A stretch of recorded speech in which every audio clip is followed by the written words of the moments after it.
Karibu kwenye stori za kijanja.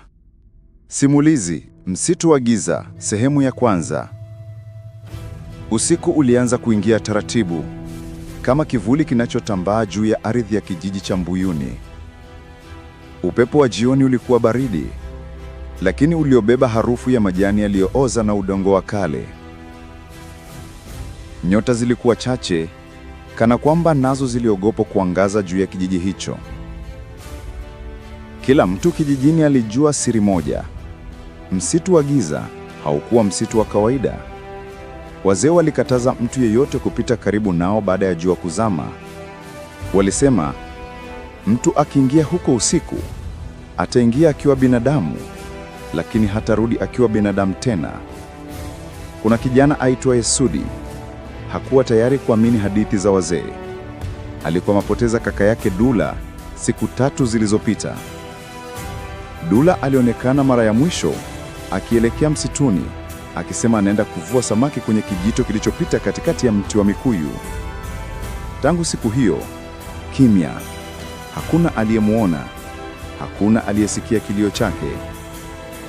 Wazee waliposema Dula amemezwa na msitu, Sudi alihisi damu yake kichemka. Hasira na huzuni vikawa kitu kimoja. Alijua hatuwezi kumwachia kaka yake atoweke tu, bila hata kujua nini kilimtokea. Na huru, usiku huo, mwezi ulipojificha nyuma ya mawingu, Sudi aliamua. Alivaa shati lake jeusi, akabeba taa ya mafuta, kisu kidogo kiunoni, na shanga za imani alizopewa na bibi yake, zenye harufu ya ubani na majani yaliyokaushwa. Alipofika pembezoni mwa msitu, upepo ulisimama ghafla.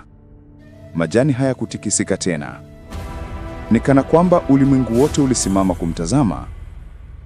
Alipiga hatua ya kwanza ndani ya msitu. Krr. Majani yaliyokauka yakapiga kelele chini ya miguu yake.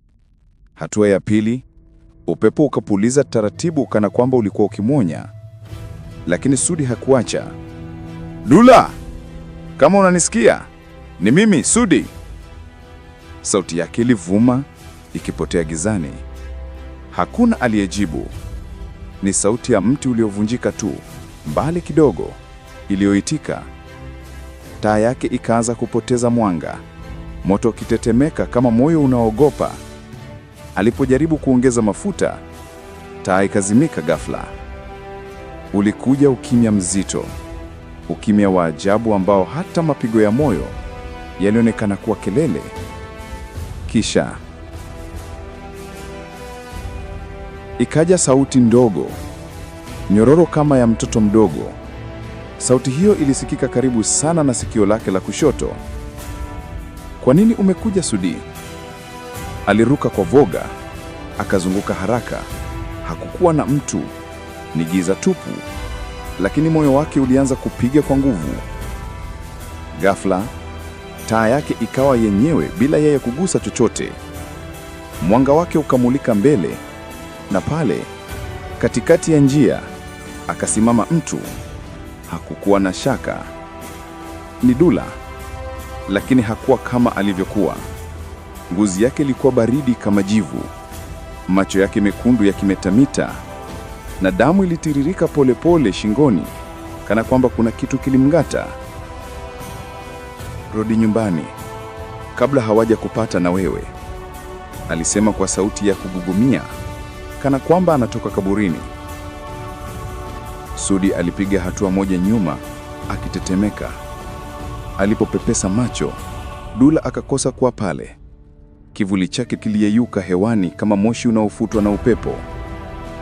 Lakini kabla Sudi hajapumzika vizuri, alisikia miguu mingi ikikanyaga nyuma yake, kama kundi la watu au kitu kikimzunguka kimya kimya.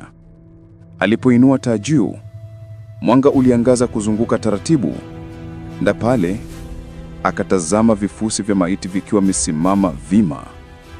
Vifusi hivyo vilivaa ngozi za zamani, macho yao yakiwa mashimo meusi.